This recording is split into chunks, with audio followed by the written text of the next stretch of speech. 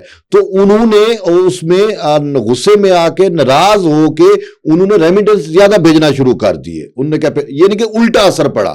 دیکھیں بات یعنی اگر پریکٹیکلی اگر ہم دیکھیں تو یہ بلوچ صاحب آپ کے ساتھ کیونکہ ڈیبیٹ اب چل رہی ہے, اگر ان کے ووٹر ہوتے تو ان کی بات پہ لبیک کہتے, تو اس میں چلیں زیادہ نہیں, اگر $3 بلین ماہانہ آ رہے تھے تو کچھ نہ کچھ کمی ہوتی نا, تو کمی ہونے کے بجائے اس میں تو اضافہ ہو گیا. اس کا مطلب یہ ہے کہ عمران خان صاحب کی کال کو نہیں مانا گیا اوورسیز پاکستانیوں کی طرف سے.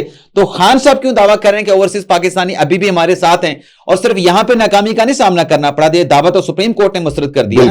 یہ بھی میں نے کہا کہ قانونی جھٹکا ہے.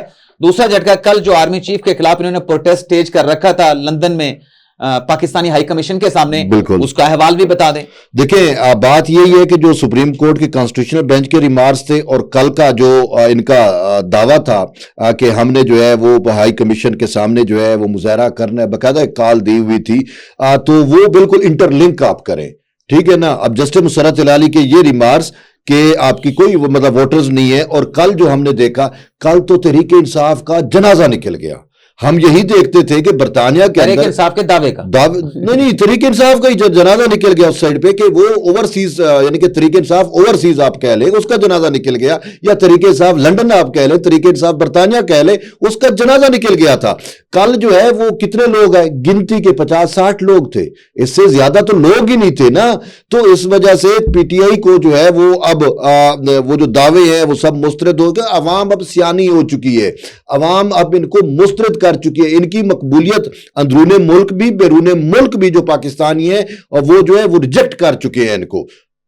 صرف ان کا کلٹ کے چند لوگ وہ باقی رہ گئے ہیں. باقی جو ایک مقبولیت تھی, جو لوگ اس کو چاہتے تھے, جو لوگ اس کے پرستار تھے, وہ اس کے آئے روز کے جو ملک دشمنی کے جو ان کے بیانیہ ہے اور ملک کو کمزور کرنے کا, ملک کی معیشت کو کمزور کرنے کا, IMF کا فادیدہ آتا ہے تو لیٹر لکھ دیتی ہے. ان کے اگر آپ دیکھیں کہ انہوں نے کون سا ایسا کام نہیں کیا جو ملک کے خلاف نہ جائے. بات یہ ہے کہ آرمی چیف تھے نا وہاں پہ, ایک اور چیز بھی ہے طیب بلوچ صاحب, دیکھیں کہ یہ جو کال دی گئی, شایان علی نے بھی اعتراف کیا کہ ہم ناکام ہوئے ہیں, ہم ناکام ہوئے ہیں. بالکل. دوسرا یہ ہے کہ سوشل میڈیا کے وہ جنگجو پاکستان تحریک انصاف تھے, یا خان صاحب کے ٹائیگر, بالکل, یا خان صاحب کے وارئرز, جو خان صاحب کہتے ہیں کہ میرے ساتھ ہیں, جو خود دعویٰ کرتے ہیں کہ ہم خان صاحب کا جو معاملہ ہے اس کو لے کے سپورٹ کرتے ہیں.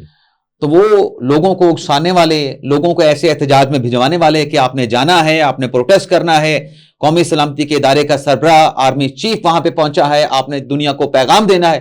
تو وہ جتنے بھی اس پہ تھوڑی سی بات کریں کہ وہ لوگ خود کیوں نہیں جاتے, لوگوں کے بچوں کو تو پیغام دے رہے ہوتے ہیں, اکسا رہے ہوتے ہیں, بھڑکا رہے ہوتے ہیں, ترغیب دے رہے ہوتے ہیں, لیکن وہ خود بھی تو بھگوڑے لندن میں بیٹھے ہیں نا. جیسے عمران ریاض خان ہو گیا, عادل راجہ ہو گیا, اور آپ کو بہت سارے چہرے نظر آئیں گے, ارسلان بلوچ ہو گیا, حیدر مہندی ہو گئے, ایسے کئی نام ہیں جرمانے لگے تو پوڈ کاسٹ صرف ناموں میں پورا ہو جائے گا.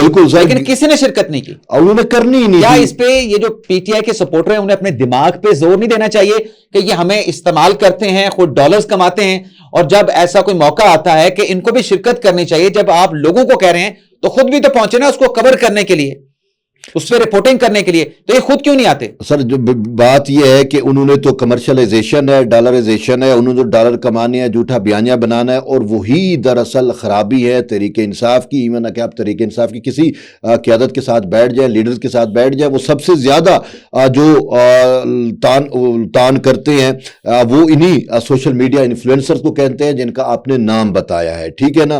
اور کہ یہ لوگ جو ہے وہ ہمیں بھی کام نہیں کرنے دیتے, اور ہم کوئی اچھا کام بھی کر رہے ہوتے ہیں, یہ تنقید کر کے جو عوام ہے, جو پی ٹی آئی کے ورکرز ہیں, ان کو ہمارے خلاف کر دیتے ہیں. اور ان کا یعنی کہ یہ تو منافقت کی علامت ہے کہ آپ جو ہے وہ دعوے کریں اور سوشل میڈیا پہ جو ہے وہ باقاعدہ ایک پوری کمپین چلائیں. جب جو ہے وہ میدان کارزار آتا ہے, جب پریکٹیکل کام کرنے کا موقع آتا ہے, اس ٹائم آپ میں سے کوئی بندہ بھی موقع پہ موجود نہیں ہوتا. کل پاکستانی ہے اور اس کا ماسٹر مائنڈ, اس احتجاج کا ماسٹر مائنڈ شہباز گل بھی موقع پہ موجود, شہباز گل نہیں تھا, عمران ریاض نہیں تھا, وہ عادل راجہ ہو گیا, یہ سارے لوگ ہو گئے. ان کا صرف یہی ہے کہ انہوں نے بے وقوف بنایا ہوا ہے. عمران خان کا یہ جو کلٹ ہے, مخصوص کلٹ ہے, اس کو بے وقوف بنایا ہوا ہے اور ان کو ویورشپ ملتی ہے اور وہ لمبی لمبی چھوڑتے ہیں. تو اسی وجہ سے وہ جو ہے ان کو کنٹرول بھی کر رہے ہیں. لیکن اب یہ ورکرز کو سوچنا چاہیے کہ وہ کیوں استعمال ہو رہے ہیں, ان کے جھوٹ اور افتراء کو وہ حقیقت کیوں مانتے ہیں, جبکہ حقائق جو ہے وہ ڈیفرنٹ ہے. اور آج ان کی آنکھیں کھل جانی چاہیے کہ دیکھیں کہ جو آپ کو بھڑکا رہے تھے, جو آپ کو وائلیٹ کر رہے تھے, وہ خود تو آئے نہیں ہیں. ہاں, وہ خود تو آئے نہیں ہے. تو یہ چیزیں جو ہیں, یہ جو پولیٹیکل ورکر ہوتا ہے نا, اس کو شعور ہوتا ہے. انفارچونیٹلی دیکھیں, آپ پی ایم ایل این کے ورکر کو دیکھ لیں, آپ پیپلز پارٹی کے ورکر کو دیکھ لیں, ان میں پولیٹیکل شعور ہے, اس میں جمہوریت ہے, اس میں حسن, وہ کہتے ہیں نا کہ اختلاف جو ہے وہ اس کو تہ دل سے برداشت کرتے ہیں. ہاں, یہاں پہ تو شخصیت پرستی ہے, یہاں پہ کلٹ ہے, یہاں پہ شخصیت پرستی ہے. تو اسی وجہ سے جو ہے وہ معصیہ خان کی کسی کو ماننے پہ راضی نہیں ہے, اور وہ سفید کو جو ہے وہ کالا اور کالے کو کالا بھی مان لیتے ہیں, کالے کو سفید بھی مان لیتے ہیں. اپنا دماغ, اپنا مائنڈ استعمال نہیں کر سکتے. آج کانسٹیٹیوشن بینچ میں فواد چودھری صاحب کے تھپڑ کا ذکر بھی ہوا, جو کہ تحریک انصاف نے اعلامیہ جاری کر کے کہا تھا کہ ایک تو فواد چودھری صاحب بگوڑے ہیں, دوسرا یہ تماچا شعیب شاہین کو نہیں تحریک انصاف کو مارا گیا, تو لہٰذا پوری پی ٹی آئی شعیب شاہین کے ساتھ کھڑی ہے. آج عدالتی کارروائی میں تھپڑ کا بھی ذکر ہوا. یہ آپ بتائیں کہ آج کیا ہوا اور تھپڑ کا ذکر کیسے اور کیوں کر ہو گیا؟ تھپڑ کا ذکر طیب بلوچ صاحب ایسے ہوا کہ کیس تھا سروسز ٹریبونل کے حوالے سے, جیسے پروونشل سروسز ٹریبونل ہوتے ہیں, فیڈرل سروسز ٹریبونل ہوتے ہیں, اس سے متعلق کیس تھا. روسٹم پہ ٹھہرے تھے اکرم شیخ صاحب, پرانے وکیل ہیں, سینئر وکیل ہیں, ان کے ساتھ ٹھہرے تھے اپنے شعیب شاہین صاحب. صحیح ہے. تو تھپڑ کا واقعہ تو فواد چودھری کا شعیب شاہین کے ساتھ ہوا تھا. تو عدالت نے, اکرم شیخ صاحب روسٹم پہ بات کر رہے تھے, تو اکرم شیخ صاحب سے کہا, مندو خیل صاحب نے, کہ آپ مائک میں آ کر بولیں, آپ کی آواز صحیح نہیں آ رہی. صحیح ہے. تو اکرم شیخ صاحب نے کہا کہ شعیب شاہین صاحب بڑے طاقتور ہیں, مائک انہوں نے اپنی طرف کیا ہوا ہے, میری کیا مجال کہ میں اس مائک کو جو اپنی طرف کروں. جس پہ شعیب شاہین صاحب نے کہا کہ نہیں, ایسی کوئی بات نہیں, یہ ایسی طاقتور والی بات کر رہے ہیں. تو جب اکرم شیخ صاحب کہہ رہے تھے نا کہ شعیب شاہین صاحب بڑے طاقتور ہیں, تو مندو خیل صاحب نے پھر نام نہیں لیا فواد چودھری صاحب کا, تھپڑ کا ذکر نہیں کیا, لیکن مندو خیل صاحب نے شعیب شاہین صاحب سے کہا کہ ہم نے تو پچھلے دنوں آپ کو بڑا کمزور پایا. صحیح ہے. اکرم شیخ صاحب تو آپ کو طاقتور کہہ رہے ہیں, لیکن آپ کو تو ہم نے پچھلے دنوں بڑا کمزور پایا. تو فواد چودھری کا نام اور اس انسیڈنٹ کا کوئی حوالہ مطلب ڈائریکٹلی دیے بغیر جو ہے, تو فواد چودھری کا اس طریقے سے جو ہے وہ تھپڑ کا عدالتی کاروائی میں تذکرہ ہوا. ہاں بالکل, وہ ایسے شعیب شاہین صاحب کمزور ہیں, مطلب فزیکلی بھی اور ویسے بھی بڑے شریف ہیں, ان کے ساتھ لیکن ٹھیک ہے آپ کا اختلاف بھی ہونا چاہیے, لیکن یہ وائلنٹ فزیکلی نہیں ہونا چاہیے, فزیکل تشدد نہیں ہونا. یہی تو میں کہہ رہا ہوں کہ تحریک انصاف کے لیڈروں سے لے کر تحریک انصاف کے ورکرز تک, ان میں نہ شعور ہے, نہ اخلاقیات ہے, اور نہ یہ چیزیں. ٹھیک ہے آپ کا اگر کسی سے اختلاف بھی ہے تو آپ زبان سے اختلاف کریں نا, یہ تو نہیں ہے کہ آپ فزیکل ہو جائیں. تو یہ پی ٹی آئی کے لوگ بھی, ورکرز بھی, ان کے کارکن بھی, ان کا کلٹ بھی, اور ان کے لیڈر بھی, سب ایک ہی رنگ میں رنگے ہوئے. مجھے آپ بتائیں, خود بانی پی ٹی آئی کا کیا اخلاقیات ہے؟ اوے ابے توبے, وہ کیا الفاظ یوز کرتے تھے. مجھے بتائیں, بانی پی ٹی آئی کی آپ تقریر لگا دیں, خدا کی قسم میں تو اپنے بچوں کو نہ دکھاؤں کہ یار وہ کس طریقے سے زبان استعمال کر رہا ہے. انفارچونیٹلی ہمارے معاشرے کا المیہ یہ ہے اس وقت کہ ہماری معیشت تباہ ہو گئی, ملک تباہ ہونے کی کوشش کی گئی, وہ تو الگ بات ہے. ہماری مشرقی روایات, ہماری اخلاقیات کا جنازہ جو ہے وہ خود بانی پی ٹی آئی نے نکالا ہے. جی بالکل, یہ کہا جاتا ہے کہ پاکستان کا جو سوشل فیبرک ہے اسے بانی P T I Imran Khan نے اپنی سیاست کے ذریعے جو ہے وہ تباہ کر دیا ہے. اور ہم نے یہ بھی دیکھا کہ پچھلے دنوں جب لندن میں سابق چیف جسٹس قاضی فائز صاحب گئے ہوئے تھے ایک یونیورسٹی میں تقریب کے سلسلے میں, وہاں پہ انہوں نے شرکت کی, اور شرکت کے بعد جب جا رہے تھے تو ان کی گاڑی پہ بھی اٹیک کیا گیا. لیکن اس انسیڈنٹ کے بعد جو برٹش پولیس نے کاروائی کی, لندن پولیس نے کاروائی کی, تو کل ہم نے یہ بھی دیکھا کہ وہ جو پی ٹی آئی کے سہمے اور ڈرے ہوئے جو کارکنان تھے, وہ شاید اس وجہ سے بھی نہیں آئے تھے کہ اگر ہم وہاں پہ جا کے کوئی ایسی حرکت کرتے ہیں, ہمیں جو اکسانے والے ہیں, ترغیب دلانے والے ہیں, بھڑکانے والے خود نہیں آئے, تو ہم نے کوئی ایسی حرکت کر دی تو دوبارہ قانون جو ہے لندن کا وہ ایکٹیویٹ نہ ہو جائے. تو یہ ناظرین آج کا ہمارا پوڈ کاسٹ تھا, آپ سے اجازت چاہتے ہیں, اللہ حافظ.